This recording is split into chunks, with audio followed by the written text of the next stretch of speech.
So, if you're watching this, chances are you're either in the process of losing weight, you're thinking about losing weight, or you've already lost weight. Either way, I felt like making this video. It's not scripted because I felt like that would make it lose a bit of its emotional integrity, but I really wanted to make it just because if you're in any of them three categories and you can take anything from this video just to help you out, even a little bit, then it's been worth it. Alright, so I live in the UK, and in year 11 in the UK, which is about age 16, 15, or pretty much from the age of 5 to then, I was obese, really obese, at least 4 or 5 stone overweight. Then from the transition from high school to college, I lost about 4 stone in the time span of about 6 to 7 months. I mean, I'll put some comparison photos on the screen about now, but yeah, it was a huge change, and I kind of just wanted to convey a few things, some things that I wish I'd done, some things that I think people should do differently to me if they're trying to lose weight, what the process was like, just things like that. As I say, it might be a bit clunky because it's not scripted, but anyways, so the first thing that I wanted to make extremely abundantly clear is that I went about this the wrong way. Do not do it like I did it. I lost too much weight in a too short amount of time. I'm sure a lot of people can relate to this. It's a crash diet, essentially, and the reason they call it a crash diet is because everything in your life for that period of time is shit. It's a pile of absolute shit. I mean, let me just put it into perspective. So, I was on 950 calories a day, and I don't know how much of the people that are watching this will know about biochemistry or the law of thermodynamics and things, but if you want me to make another video on that. But the reference intake for an average male is 2,500. Now, I'm 5'10", so it's probably a little bit less than that, but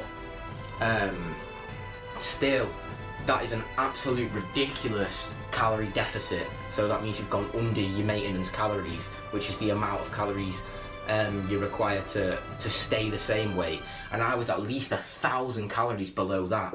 And there's a reason why you don't do this.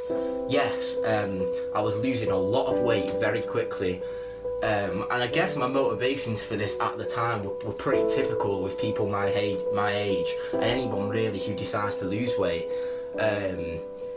Just the fact that I was sick of looking at the way I was looking. I was sick of avoiding the mirror. I was sick of not having confidence. I was just sick of it, and I'd never really tried before. I was in complete denial. I thought I was a normal, healthy weight. I really wasn't. So I thought, before I start college, I want to turn my life around for the better. And here's another harsh fact. You might not like it, but it's true. Society shouldn't, but does treat you far better when you are slim, and you are treated worse if you are obese or on the obese side, and that's a harsh fact, and it shouldn't be. It really shouldn't be like that, but it is. If you're watching this video and you go on to do this, it will be the best decision you ever make in your life. And again, society's perception of you should not be defined based on your physical appearance or your weight, but we don't live in an ideal world. We just don't live in an ideal world, and from my personal experience, pretty much every aspect of my life improved drastically from losing weight. But back to the way I did it. So I was eating 950 calories a day. I would get up in the morning, I would have a yogurt and a banana. I would go to college for the entire day and I would not eat until I came home at about 6 o'clock. I'd have chicken and a little bit of potato, and then I'd be straight to the gym, and I'd come home and I wouldn't eat when I got home after the gym, and I'd go to sleep. And obviously, if you're listening to this and you hear that, you can probably imagine that I was dropping weight very, very quickly. The thing is, what it was for me was it was more of a mental thing. So as I dropped weight, I started out dropping weight the right way. I just started going to the gym, exercising, stopped eating a load of shit. But I wasn't satisfied with the speed, and that's something I want to drill into your head. It does not matter. Do it the right way. Take your time, because there are still effects I have from that diet now. So I was dropping weight fast, and people were saying, "Oh, Ross, you look brilliant, mate. You're looking good. You're losing weight." So that was my encouragement, even though I was feeling like absolute shit. I carried on and I carried on and I carried on that. And I can tell you reasons why you shouldn't do this. For a start, your hormones will absolutely crash through the floor. If you're a male, all your testosterone is going to go. You're going to have absolutely no sex drive. All your dopamine receptors become inactivated. You're just basically in a depressive state for however long you do this crash diet. And the only times you get a little bit of glimpse of happiness is when someone compliments you on your appearance, which keeps you going. And it's almost like you're fighting a battle that doesn't need to be battled that way. Not only that, but at first your body fights it so much, you're so hungry all the time. And there's going to be an aspect of that with any diet you do, but it's literally fighting you, and it goes into starvation mode, which is basically when you drop your calories past a certain amount. Your body doesn't want to use the remaining fat that it's got, because it's important as an energy store and a source of insulation. So you're not actually losing fat anymore. It will keep onto the fat, and all your muscle will be metabolized instead. And that happened to me. I was going to the gym and I was just losing. My arms were looking skinnier every single time I stepped into the gym. Every single time. Even though I was on this ridiculous diet and I thought I could just go to the gym and get big and lose weight at the same time, but it just wasn't the case. I was absolutely depressed. My friends didn't say anything to me, but afterwards they said, "Oh, you were an absolute, you were just not fun to be around at all, and it just wasn't worth it." They said they prefer my personality when I was fat and when I was big. And it's just not worth it. Just do not do it that way. You don't have to count calories when you're losing weight. You don't have to. If you don't want it to be overcomplicated, just exercise a bit more and cut your food and cut sugary things, because the second you start cutting shit, you don't crave, like no one craves a chicken breast. You know what I mean? You eat it when you need to eat it, and you'll stop relying on boredom for eating and things like that. But after that, that 6 month period, things started getting bad, and I kind of went from one extreme end of the scale to a complete other extreme end of the scale, and I was too thin. I really was too thin, and people were saying, "Oh, you're looking thin," and I interpreted that as a kind of encouragement, because that's what it had been previously. Like, I was dropping weight, I was big. But it wasn't an encouragement, it was a subtle, you need to stop losing weight. But for me, I was in denial on the other end of the spectrum now. I was too thin, really was too thin. For months and months I carried on dieting down until I was doing it to be thin and maybe have abs or something, but it got to the point where my body wasn't changing and I still had like fat, and that's because I've turned into a skinny fat physique, because all that was happening was to cut my calories too much. My body was drastically trying to grab onto whatever I had. So instead of gaining muscle and losing a little bit of fat, I just kept the fat, and all my muscle was going. And my hormones crashed even more. I wasn't interested in girls. I was just interested in losing weight, and it was shit. It was absolutely shit. Until I had a conversation with my parents about it, and I told them that I needed to do something about it, and that I'd gone kind of off the other end of the scale, and they supported me through it.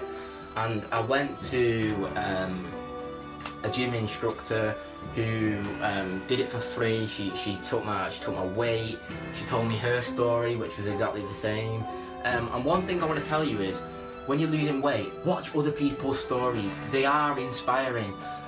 Just at that point when you think you're going to give up and binge or whatever, go and watch something motivational. Go out for a walk. Just stay on it. You need to do it. The more you program your neuron pathway to get out of the habits, it's just breaking a habit that you've developed over such a long period of time. But anyway, so I got to the point where I was too thin. I went to see this woman, and she said, your metabolism's crashed. I was 9 stone. I was previously 15 stone. I was 9 stone. I was thin. And basically, she said, you can't just go back onto a normal diet now because you've crashed your metabolism, and you need to start a reverse diet your way back up, which is where you start on. I would still start in too low calories, so about 1500, and I had to make my way up. Otherwise, my metabolism was just going to spring back, and I was going to put on a load of weight and rebound diet. So that was really shit as well, because, and that's the thing I'm trying to say. Don't crash diet, because not only that, but it's the mental things you get with the crash dieting.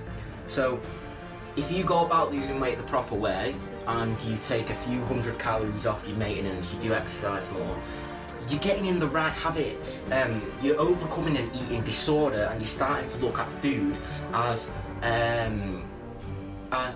an energy source, and it can be enjoyed. That's not, I'm not saying that it can't be enjoyed, but you're looking at food in the right way. You're getting away from this abnormal relationship with food, which is what got you there in the first place. And with me, when I was crash dieting, I never overcame that. I just took it to the opposite end, and I started hating food, and I just didn't have it. If someone would offer me a crisp, all I ate for a year was chicken breast and sweet potato, and all I drank for a year was water, and it's disgusting. It's a horrible, depressing lifestyle to live, and it didn't help me overcome a relationship with food. I was in the same situation. I had an abnormal relationship with food, just on the other end, and that's why if you do it properly, you're coming out of bad habits, and that's the way to do it, because it's a lifestyle change. It's a lifestyle change. Once you come back from this, and once you come back from losing weight, and you realise how much better you're treated, which again shouldn't be the case, you've got yourself you've changed the habits into good habits now, and you would physically have to try to get back to the stage where you were before. And I know rebound weight is a big thing, but if you diet the right way, with the right foods, you will change your habits. It's all about breaking the habit. Your brain is used to firing a certain way and looking at food and taking pleasure from food. And if you just rewire it over time and just hang in there, and it is hard, of course it's hard. I mean, there's a reason I was obese for 5 or 6 years. People who are skinny don't understand. You might have looked at me at the start and think, oh, what does he know? He doesn't understand. But I've been there, I know exactly what it's like, and I know exactly what it's like to be on the other end of the spectrum as well, and that's not easy either. I still have lingering problems from that side today, where if I see a little bit of body fat on me as I'm training or bulking, it will put me off, and I'll think that I'm getting fat when I really aren't. I'm in the normal range for body fat percentage. I still feel guilty sometimes if I indulge. Sometimes I'll binge eat. I'll just think, oh, I'm alright now, and then start binge eating. So that's kind of side effects left over from that side of the scale. And it's just, I guess what I'm trying to get at is, this is the biggest, probably one of the biggest steps you will take in your life, along with starting a family. And even so, it is one of the things that will impact your life the most. You'll look back at this, take this video, do it, look back at this video a year later, 6 months later, and you'll understand exactly where I'm coming from. It might be hard to sit there right now when you're just in your journey, and you can't really see the end point, or you're not seeing the results that you want. But just take something from this video, because this is my story. Do it the way you want to do it. Do it the way that fits your lifestyle. For me, I didn't look at the scale once. That was probably a bad sign, because when I did look at the scale, I was 9 stone. But if you're one of these people who will step on the scale, you've put a pound on, and then you'll go and binge and eat everything in your house, don't do it. Weigh yourself weekly, weigh yourself bi-weekly. You don't have to do the generic diet. All that matters is that you're in a caloric deficit, which means you're expending more energy than your body's taking in or harvesting from food. That's all that matters. That's the bottom line. You will lose fat, and at the start it should be extremely rewarding. Fat loss is not linear. It's not a straight line graph. It's exponential decrease at the start. It's when you start to get stubborn fat where it becomes a bit more frustrating. But to get to a normal body fat range, as soon as you start breaking the habits, you should feel good in yourself. You should feel proud of yourself when you break them habits. You really should feel proud of yourself. Because it's one of the hardest things to overcome. It's an eating disorder. It's pathological brain function. You can't demean eating disorders. You can't just say, people just say, oh, just stop eating food. No, you don't understand. There's biological principles behind an eating disorder. And yes, we've got ourselves into this. We need to take responsibility for it. That's another big thing. Don't blame anyone else. Don't blame the food that's in your house. Take responsibility. You can do something about this. You can do it. I've done it. I'm a million times happier than I ever was back then. But the way I did it was completely wrong. Don't do it that way. I've still got side effects from both ends of the spectrum. And that's basically all I want to say, is just look for motivation, keep at it. Don't crash diet, please. I've seen more than one people suffer from crash dieting, and you can do it, is all I really want to say. If I can do it, you can do it. I was stuck for 5 years in a cycle of being obese. If I can do it, you can do it. So if you've got any questions, drop them in the comment section below. I'll answer every single one. If you enjoyed the video or you took anything from it, like, subscribe, tell your friends who might be having this problem. And yeah, if you listen to all this, go and fucking do it. Do it. You just need to do it at the end of the day. Just wake up and do it.